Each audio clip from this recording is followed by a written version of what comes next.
Down brought aid to a halt.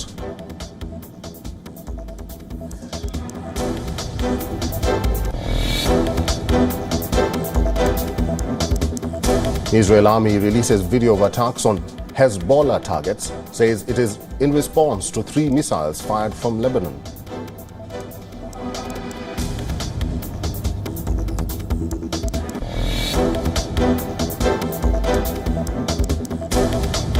Month-long Catholic Church meeting ends. Document signed at the Synod says it is urgent that women have a larger role, but postponed discussion of major issues such as ordaining women as deacons and addressing LGBTQ+ Catholics.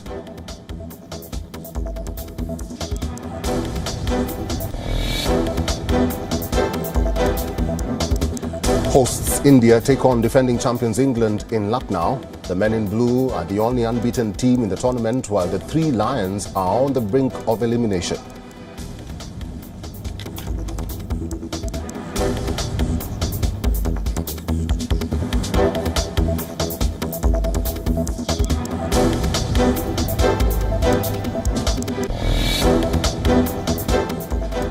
We begin with the latest on the escalating Israel-Hamas war. Israeli forces waged ground operations against Hamas in Gaza in what Israeli Prime Minister Benjamin Netanyahu called the second phase of the war. Speaking at a press conference in Tel Aviv, Netanyahu briefed about the ground invasion and warned that the fighting in Gaza will be long and difficult. He added that defeating Hamas was an existential test for Israel. אתמול בערב נכנסו כוחות קרקעיים נוספים שלנו בשערי עזה, בפתחו של מעוז הרשע. זהו השלב השני של המלחמה, שמטרותיה ברורות. השמדת היכולות הצבאיות והשלטוניות של החמאס, והחזרת החטופים הביתה. שבכל שלב עד עכשיו, ובכל שלב מעכשיו, אנחנו נמצא כל אפשרות להחזיר את אחינו ואחיותינו החטופים לחיק משפחותיהם. אחרי המלחמה, כולם יצטרכו לתת תשובות לשאלות קשות, זה כולל אותי, שהמהלך הקרקעי, שאנחנו הרחבנו אותו, יסייע לנו במשימה הקדושה הזאת. בזה אנחנו עוסקים עכשיו. The Prime Minister reiterated Israel's call for Palestinian civilians to evacuate the northern Gaza Strip. This comes as Israeli Defense Forces released footage of what it said was the start of a second stage in their war. Israel said troops sent into Gaza on Friday night are still in the field, focusing on infrastructure, including the extensive tunnel network built by Hamas. עברו 3 שבועות מתחילת המלחמה. למלחמה הזו יש שלבים. היום אנחנו עוברים שלב. כוחות שלנו מבצעים כעת פעילות קרקעית ברצועת עזה. הפעילות הזו מלווה על ידי אש מדויקת וכבדה. אלה נועדו לשרת את כל מטרות המלחמה. פירוק חמאס, ביטחון בגבולות ומאמץ עליון להשבת כל החטופים הביתה. עד כה ייצבנו את קו ההגנה. תקפנו. לאויב יש מאות רבות של הרוגים, תשתיותיו מושמדות. המצב בעזה הוא תוצאה של מעשיו הנפשעים של חמאס, שם האחריות. A tweet by Netanyahu's official account read that under no circumstances and at no stage was Prime Minister Benjamin Netanyahu warned of war intentions on the part of Hamas. According to Health Ministry in Hamas-run Gaza, they say war deaths have exceeded 8,000. Health authorities in the Gaza Strip of 2.3 million people say 7,650 Palestinians have been killed in Israel's campaign to obliterate the militants. On top of death and destruction, there is a worsening humanitarian crisis at play. Palestinian President Mahmoud Abbas shared the concerns of food, water, medicine and fuel shortages. Gazans had barely any communications with the outside world. Israel's chief military spokesperson declined to say whether Israel was behind the telecommunications blackout that hit Gaza or not. לגבי השאלה שלך על התקשורת, אנחנו מבצעים את כל מה שאנחנו צריכים על מנת להבטיח את כוחותינו ככל שנידרש, זמני או קבוע, ככל שנידרש. בנושא הזה אנחנו לא נאמר יותר. Furthermore, Egypt's foreign ministry said that Israeli obstacles, including truck inspection procedures, were slowing down the prompt delivery of aid to the Gaza Strip. As the ground invasion continues, Israelis are protesting for the immediate release of hostages. Meanwhile, Hamas's leader in Gaza said the group stood ready to make an immediate exchange if Israel freed all the Palestinian prisoners it was holding. While Israel's military said that it has now counted 230 hostages taken to Gaza. Netanyahu made no commitment to any exchange, but assured hostage families Israel would exhaust every option to bring them home. Qatar mediated negotiations between Israel and Hamas aimed at de-escalating the fighting continued on Saturday, but at a much lower pace than before the escalation. Mounting international outcry over the toll from the bombing and growing calls for a humanitarian pause to allow aid to reach Gazan civilians and ease the humanitarian crisis continues. The United Arab Emirates, which became the first Gulf country to normalize relations with Israel in 2020, condemned the Israeli ground operations in the Palestinian Gaza Strip. Meanwhile, U.S. Republican presidential candidates, including frontrunner Donald Trump, touted their unwavering support for Israel, wiping out Palestinian Hamas militants. And I don't care what imbeciles on college campuses say. I don't care what liars in the media say. I don't care what reprobates at the United Nations say. We stand with Israel. We stand with the people of Israel. The United States will have their back. We will give them what they need so that they can defend themselves. And that means not just a couple glancing blows. That means a complete and total victory in this conflict. Hamas must be no more at the end of this conflict. Retired Colonel David B. Desroches is professor at Near East South Asia Center for Strategic Studies, National Defense University, is now joining us live from Washington, D.C. Colonel David, good to see you, and thank you very much for joining us at this hour. We'll begin with what Israeli Prime Minister Benjamin Netanyahu says, and I will quote him. He says that this war will be long and difficult, and Israel is intensifying its aerial strikes and progressing to the next phase of operations. What do you think he means by next phase of the operations? So what I think is that the Israelis are currently engaged in what we call shaping operations. They're trying to attrit Hamas's military capabilities, disrupt their command and control, make it difficult for them to move forces around the battlefield. When they have come to that, when they think they've achieved that goal, that's when I think they're going to move in on the ground and basically start dismantling Hamas's underground facilities. So I think we're in the second stage of what's likely to be a four-stage war. Colonel David, Gaza remains under a communications blackout for a second day as aid groups, including the United Nations, say they are unable to contact teams on the ground. What impact could this have going forward if this is not dealt with now? Well, you know, there's already a dire humanitarian situation in Hamas, which is effectively under siege. Strategically, this is probably a loss for Israel, whether Israel is responsible for the blackout or not. Most people will blame it on Israel. Most people around the world are holding Israel responsible for the dire humanitarian situation here. So anything that complicates that, I think, will strategically work against Israel. Tactically, however, there's probably, you know, most Hamas military communications is probably over directed landlines or runners.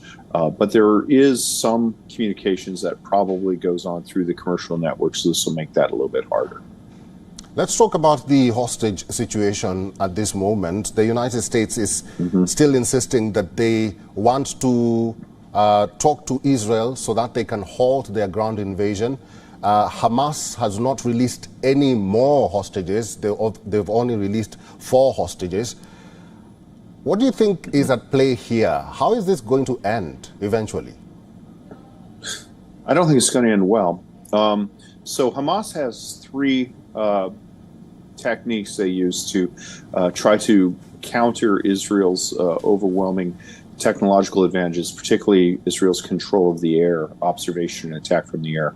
So the first is they disperse their military facilities among civilian infrastructure so that if Israel were to use artillery or airdrop bombs against Hamas military infrastructure, they'll also damage a lot of civilian infrastructure.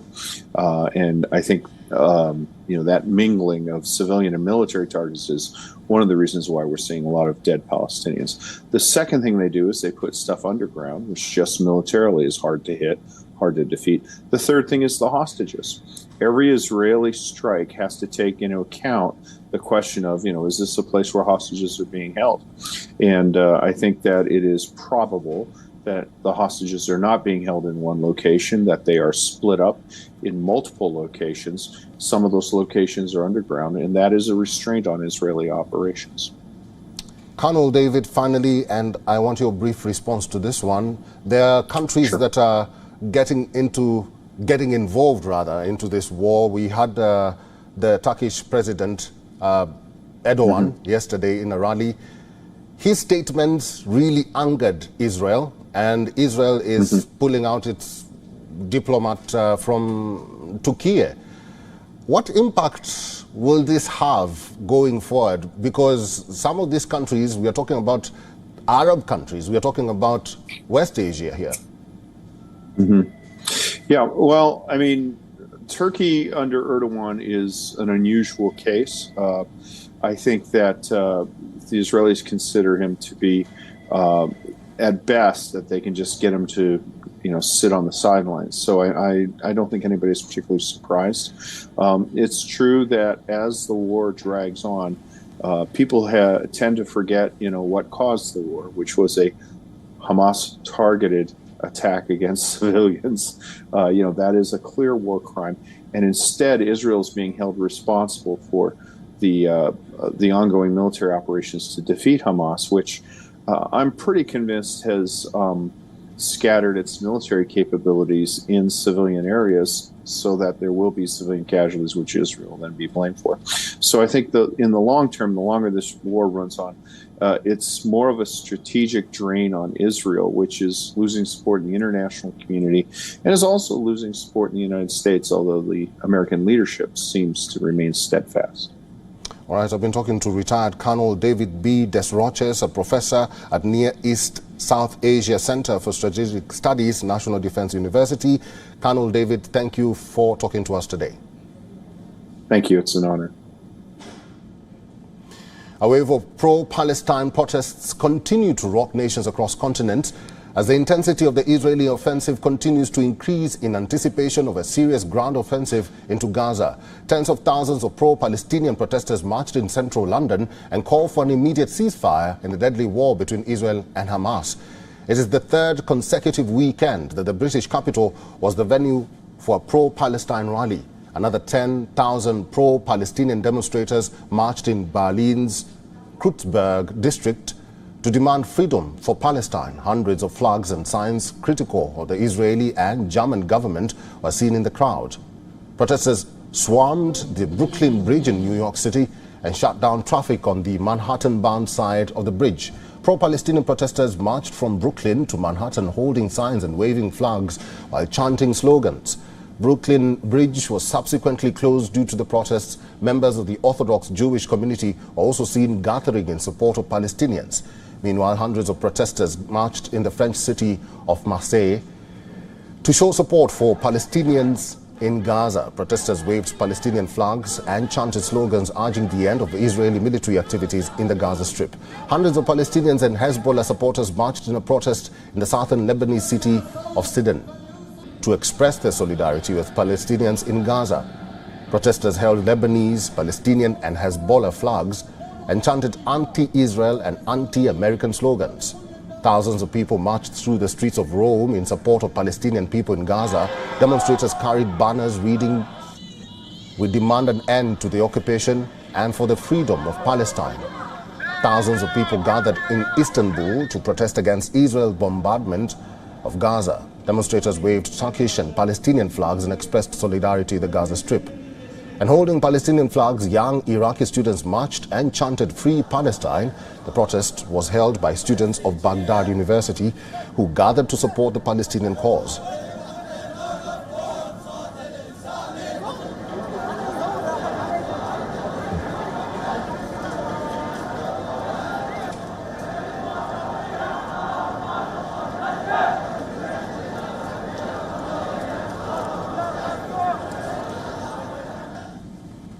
In response to a deadly attack on Israeli civilians by Hamas, Israel tightened its blockade on the Strip.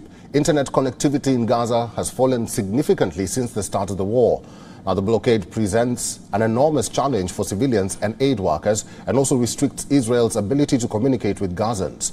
Fiber optic cables provide telecommunication technology to service providers, and these crucial cables pass through Israel. Israel has tight control over Gaza's internet infrastructure. Fiber optic cables that go into Gaza pass through Israel.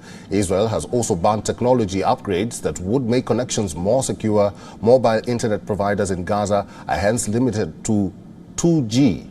This is much slower than the 5G connection that most Israelis can access.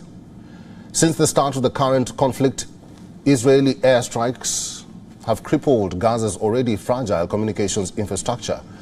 And after Israel's latest blockade, Gaza's only power plant has run out of fuel. As per reports, the hit to connectivity levels is greater than that in the early weeks of Ukraine's invasion. For some areas in Gaza, the internet will be offline, cellular data and home broadband will not work. In other areas, the internet will be usable but slow. Elon Musk has now said that SpaceX's Starlink will support communication links in Gaza. Unlike fiber optics, which can be controlled physically, global private satellite communications can now circumnavigate governmental intervention. Internet connections will be given to internationally recognized aid organizations. But Musk also said in a post on social media platform X that it was not clear who has authority for ground links in Gaza. He also said that no terminal has requested a connection in that area.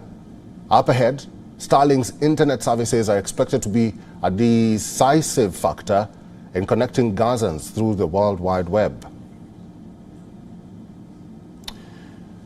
In other news at this hour, a man suspected of killing 18 people in a shooting in Maine has been found dead after a 3-day manhunt. According to the police, 40-year-old Robert Card has been found dead from a self-inflicted gunshot wound.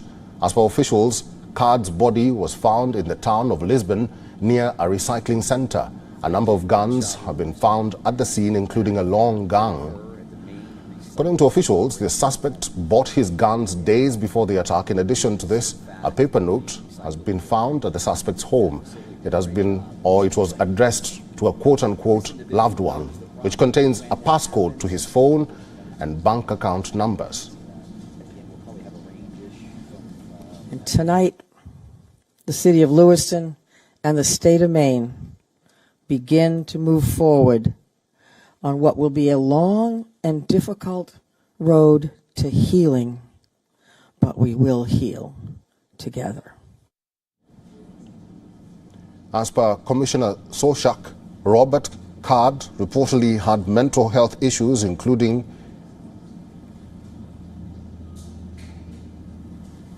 apparently he told the police that he was hearing voices and believed people were talking about him. I see a person here that is clearly suffering from some sort of depression. His firearms probably definitely should have been taken away. They should have made more of an effort to do that. I believe the issue here is going to be definitely mental health, that it's a failure, it's a complete failure of our system. President Joe Biden has called on the Republicans in the Congress to fulfill their obligation to keep the American people safe by pushing for tighter gun controls. The attack happened on Wednesday night at a local bar in a bowling alley in the small town of Lewiston. 7 people were killed at the bowling alley, 8 were killed at the bar, and 3 were pronounced dead at the local hospitals.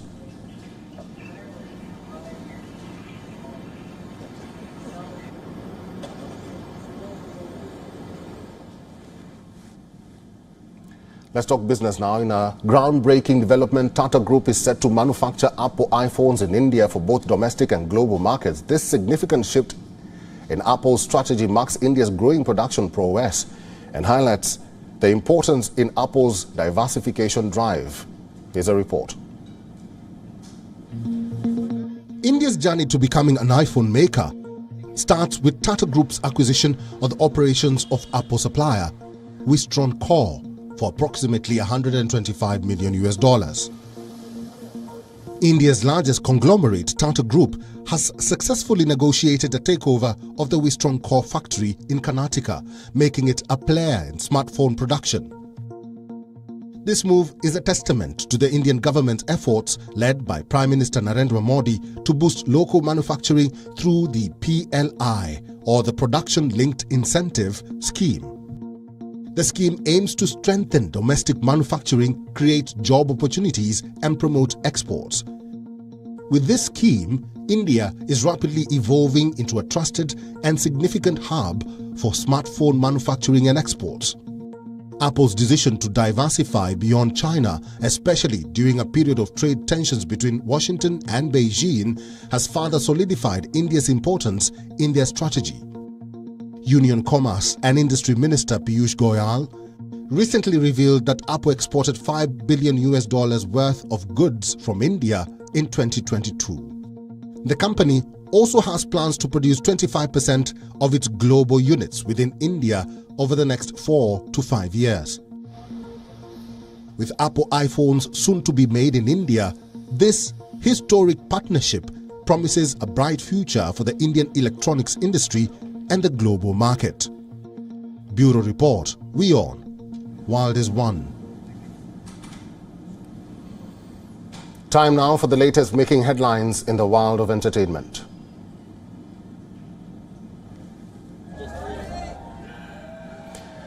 The Rolling Stones topped the British music charts after the release of their latest album, Hackney Diamonds. Rockers Mick Jagger, Keith Richards and Ronnie Wood outsold the rest of the top 5 the official albums chart since the record was released last week.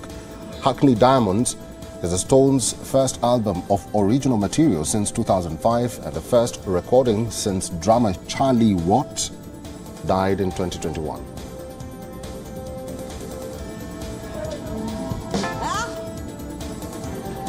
Zarar Khan's horror film In Flames is Pakistan's entry for the International Feature Oscar. The film debuted at Cannes Directors Fortnight earlier this year. Set against the backdrop of Karachi, In Flames delves into the lives of a mother and daughter whose fragile existence is torn asunder following the death of the family patriarch.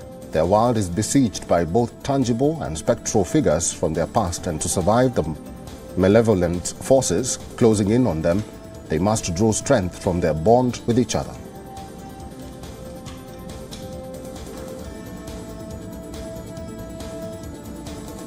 Netflix has released the first teaser for The Railway Men. The upcoming project is based on the world's worst industrial disaster, the Bhopal gas tragedy, starring R. Madhavan, K.K. Menon, Babil Khan and Divyendu Sharma. The series is set to release on November 18th.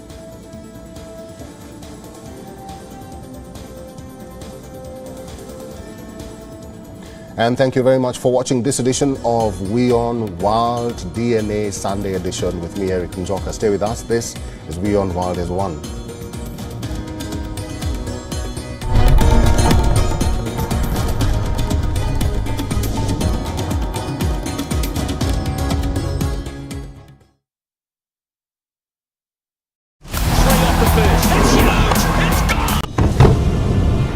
Israel woke up to a barrage of thousands of rockets fired from the Gaza Strip. אזרחי ישראל, אנחנו במלחמה. Hostilities have broken out between Israel and Palestine, and the tensions that had been gathering steam over the course of the last several weeks and months. The siren has gone off. I don't know if you can hear in the background what's going on. I'm going into the shelter now. So it's a very, very serious situation here across Israel. It's a state of emergency. What's your The United States stands with Israel. Well, we are starting this broadcast with a developing story from West Asia, where Israeli Defense Minister Yoav Gallant says Hamas has launched a war against the state of Israel.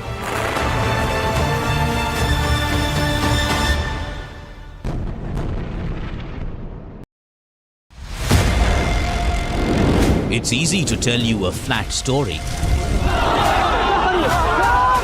It's easy to show you what's happening around the world. We do the difficult part. This weapon has been banned, but the US, Ukraine and Russia do not find the bombs problematic. We also tell you why what's happening. A new drug is making a difference in the fight against Alzheimer's. This medicine helps slow down a patient's cognitive decline. We look beyond the text. We give you context. Is China preparing for a war in the Himalayas? And tonight, we come to you with some proof. Hypocrisy is stunning. Do leaders mean what they say? Do they ever say what they mean? To find out how real news affects you, your decisions. Just when Iran took one step in the right direction, its moral police is planning to drag it further back. And once again, the victim will be women. Watch Gravitas. Welcome and thanks for tuning in. We don't impose our views. Did India threaten to ban Twitter? Either that or Jack Dorsey is lying to you. That is Gravitas. We let life breathe through our show. Gravitas, the informed show for an intelligent audience. Hello, welcome to This World. Vladimir Amelyan joins us from Kiev, and he is currently on the front line fighting Russian troops. We believe that the world should be ruled by democracies. I was interviewing you on television a couple of weeks back. That's right. And you said, if you really want to understand Jerusalem, why don't you come here and see it? And you came. Here I am. Mass shooting after mass shooting after mass shooting. Why this cannot be fixed? There are 425 million guns in the United States, which is more than the population. The problem here is Trump has been able to make the argument that this is a political prosecution and that he's being singled out unfairly. Defend our nation. You are saying we could have a cure for cancer. We'll have treatments for many cancers in this decade, and they're going to come from India. Downside is that it could potentially wipe us out. But let's start with the upside first. The upsides are absolutely enormous. The potential uses of this are almost unlimited. I only discovered AutoGPTs about a week ago and started writing about them. And after I started writing about them, Jeff Bezos followed me on Twitter, and all kinds of crazy amounts of people have been contacting us. The show where we get you the week's biggest stories from around this world.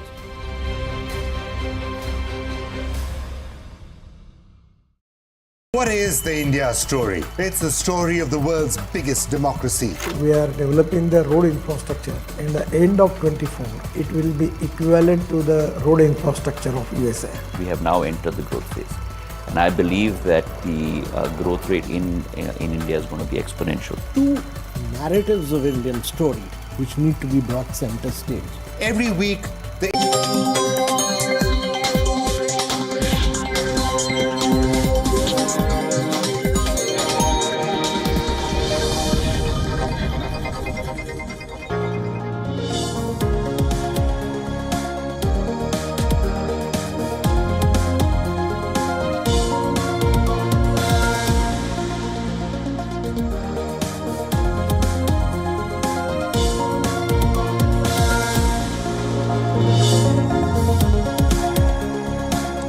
Welcome back. You're watching WION World is One, and let's get you all the top headlines we are tracking at this hour.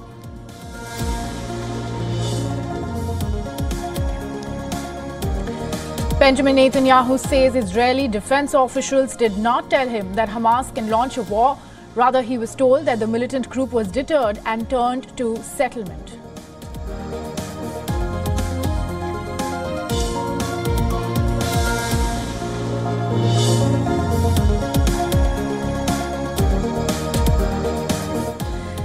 Israel Communications Minister says that they will use all means at disposal to fight the use of Elon Musk's Starlink in Gaza. UN meanwhile calls for end to blackout, says communication shutdown brought aid to a halt.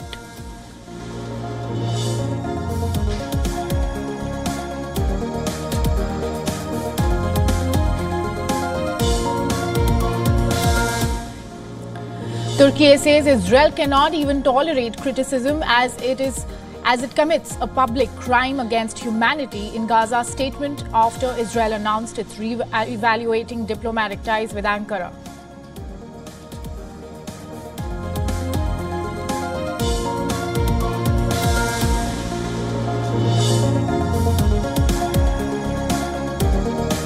Month-long Catholic Church meeting ends. Document signed at the Synod says that it's urgent that women have a larger role, but postponed discussions of major issues such as ordaining women as deacons and addressing LGBTQ Catholics.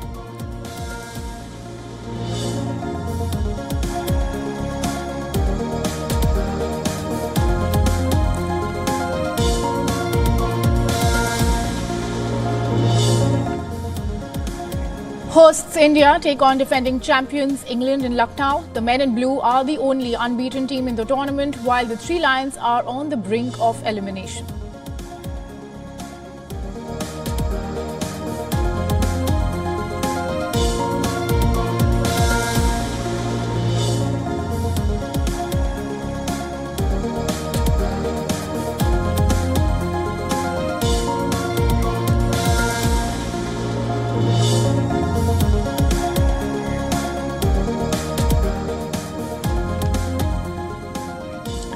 In the latest developments in the ongoing Hamas-Israel conflict, the world is urging a ceasefire. But Israel says that the Gaza war has entered a new stage with an expanded ground operation.